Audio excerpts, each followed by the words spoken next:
The first time I went on a mission trip was probably about 12 years ago. It was Guatemala. Ended up going 4 different times.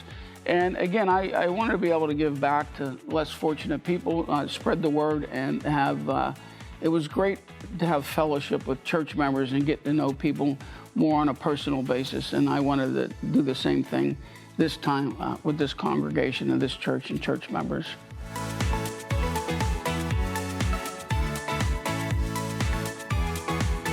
Previously, we had been to Costa Rica, and just the people that we met on that trip, we kind of just fell in love with it because their lifestyle, the way they are, so accepting, so welcoming, and just so kind.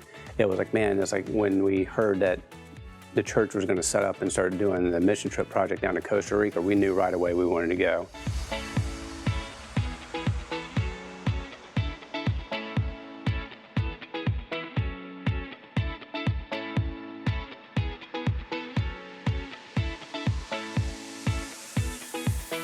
We'd have breakfast, we'd go down to this area, and we wait for the orders of where we were gonna go. There was different jobs that were needed for the day, and we'd raise our hand and volunteer.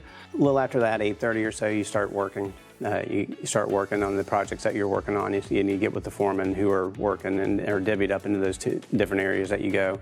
10 o'clock or so, they always bring out a snack for you, fresh mango, fresh pineapple. This time it was amazing to have that, and so you get that little snack, and then right around noon, we would break for lunch. Sometimes I didn't even want to take lunch. I was so into it. And then we got done around 4 o'clock.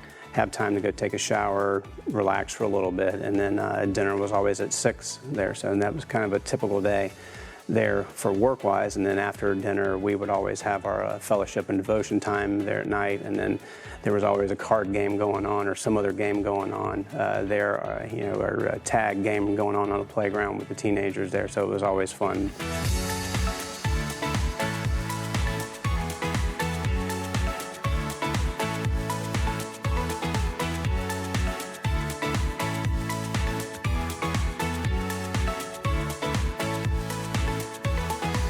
The most rewarding part for me was making the wooden beds, the frame for the beds. In Costa Rica, there's a lot of low-lying areas with families that don't even have beds for their children. Their mattresses are on the floor.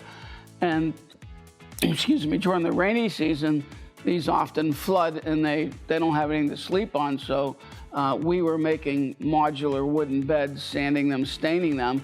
So when there's a need for that in the future, other churches can, you know, reach out to Will, and he'll supply them these beds, and they'll put mattresses on them so they don't get flooded out. And that was extremely rewarding for me because I knew that work, where it was going to go and how it was going to be used, and could only visualize how happy these young kids would be.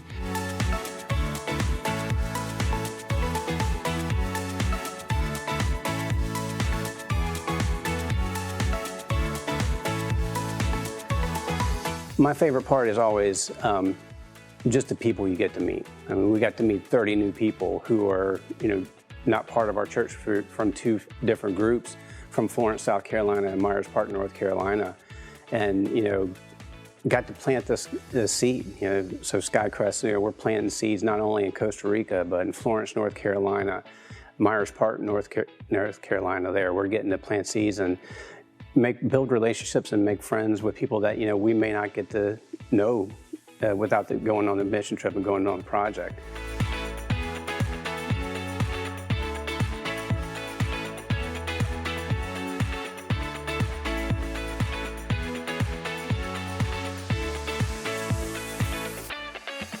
It's funny, on the trips, there's always that moment where you're like, yep, this is worth it. Worth every second. We're all on that playground with that big hole there, and the crew from South Carolina and members from our team had dug up this big hole because they were having that drainage issue on the playground, and you know, had to dig all that stuff out and fill that hole back in. It was a lot of work, a lot of wheelbarrows, a lot of rocks moving around, a lot of dirt, a lot of gravel. When we got that done, I was standing there talking to David, the leader from South Carolina. We're sitting there, and then you hear that joyous noise of those kids running out there on there. And they started running around playing, and it was just sitting there going, and we just kind of looked at each other, and he looked at me and goes, "It makes it all worth it." And I'm like, "Yep, every second, every wheelbarrow, every shovel."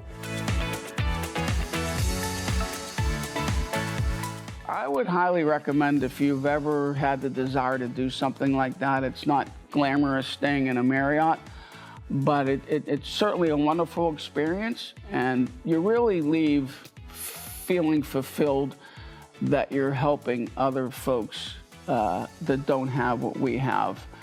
And again, the fellowship among the church members takes that relationship to a whole different level.